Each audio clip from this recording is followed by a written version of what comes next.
Nilipofuatilia kwa kina nikagundua Babu Tale ni mjumbe wa kamati yetu elimu, utamaduni na michezo. Nikasema, Msigwa, nimekukosea nini ndugu yangu kiasi kwamba kablasha uliompa Babu Tale umenyofoa peji namba 79 kifungu cha kwanza B kinachoelezea mkakati wa serikali wa kujenga arena.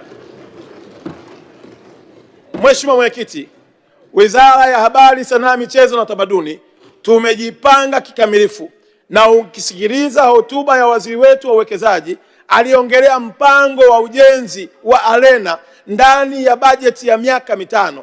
Lakini pia ilani ambayo ndugu yangu Sanga ameisoma imeeleza kwa kina ni ilani ya 2025 2030. Mipango ya ujenzi wa arena uko pale pale, na tayari kwenye bajeti ambayo leo mtaipitisha tumeweka token ya bilioni 1 ikiwa ni sehemu ya fedha za kuanza feasibility study. Na mkiangalia kwenye picha ya Mheshimiwa wabunge mtaona michoro ya kwanza ambayo tumeshakwisha kuipata, na tayari eneo tunalo la pale Tanganyika Packers Kawe, na eneo hilo tunalo la heka 12. Tunasubiri tu tukamilishe tuingie kwenye feasibility study. Na kwa mpango mkubwa wa Daktari Samia, hapa naomba niende taratibu.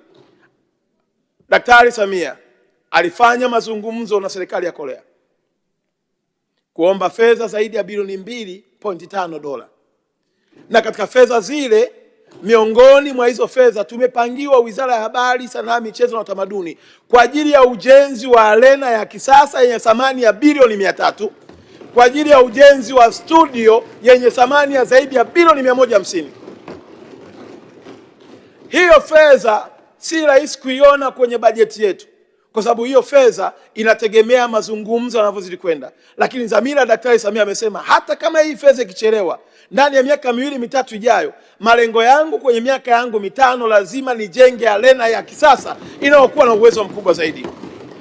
Sambamba na hilo, Mheshimiwa Mwenyekiti, tumeendelea kuhamasisha wadau, kuwaomba wadau wote wenye uwezo waje. Serikali ya Daktari Samia iko tayari kushirikiana katika private sector na kuhakikisha kwamba tunajenga arena. Hivi ninavyoongea, Mheshimiwa Mwenyekiti, tayari tunaye mwekezaji pale Ubungo anajenga arena ya kubeba watu 2500. Lakini tayari tunao mwekezaji kupitia timu yetu ya Dasite ambao tayari amepata eneo Kinondoni, na yeye anajenga uwanja wa basketi kwa ajili ya timu yetu ya hapa ndani na timu zetu za nje.